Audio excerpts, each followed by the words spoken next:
Sa ibang ulat, sa pagpapatuloy ng paglalahad ng Telebisyon ng Bayan sa mga gawain ng Santo Papa bilang paghahanda sa kanyang pagdalaw sa bansa sa Enero 2015, kilalanin muna natin ng lubos ang kanyang personal na pagkatao. Ang mini-biography ni Pope Francis sa espesyal na ulat ni Edwin Eusebio.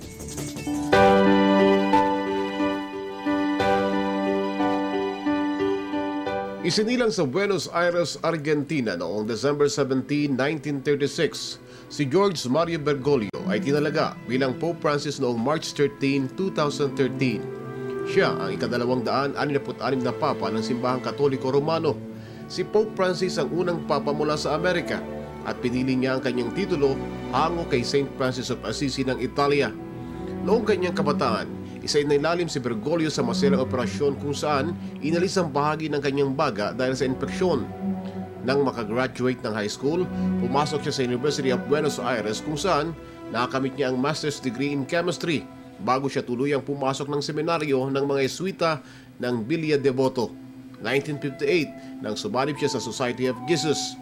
Bago ang pagkakahalal sa kanya bilang Papa, nagsilbi si Bergoglio bilang Arsobispo ng Buenos Aires mula 1998 hanggang 2013. Naging kardinal siya ng mga Katoliko sa Argentina mula 2001 hanggang 2013. Naging Pangulo rin siya ng Bishops' Conference of Argentina mula 2005 hanggang 2011. Noong July 2013, nagtungo si Pope Francis sa Brazil.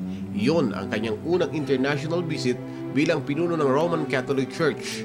Noong nakalipas na taon, itinanghal siya bilang Person of the Year ng pamosong Time Magazine. Liberal at progresibo ang pananaw ni Pope Francis.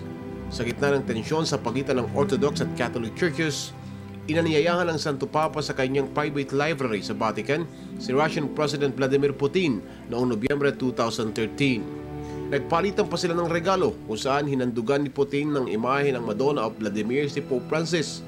Samantala, nanawagan si Pope Francis sa lahat ng pananalangin para sa Syria. Magugunitang noong Setyembre 2013, nanguna siya sa special vigil sa St. Peter's Square na dinaluhan ng higit 100,000 mga tao. Sa naturang pagtitipon, sinabi ni Pope Francis na kapag ang sarili lamang ng tao ang inisip nito, pinapahintulutan niyang masakop ang sarili ng tukso sa kapangyarihan na siyang nagbubukas anya ng pinto sa karahasan, pagkakaiba at hindi pagkakaunawaan. Hinimok ni Pope Francis ang lahat na talikuran ng pansariling interes. Ito anya ang nagpapatigas sa puso at nagiging dahilan para hindi makaramdam sa iba. Lulukin anya ang pagmamalaki at buksan ang sarili sa pakikipag-usap at rekonsilasyon o pakikipagkasundo. Para sa Telebisyon ng Bayan, Edwin Eusebio.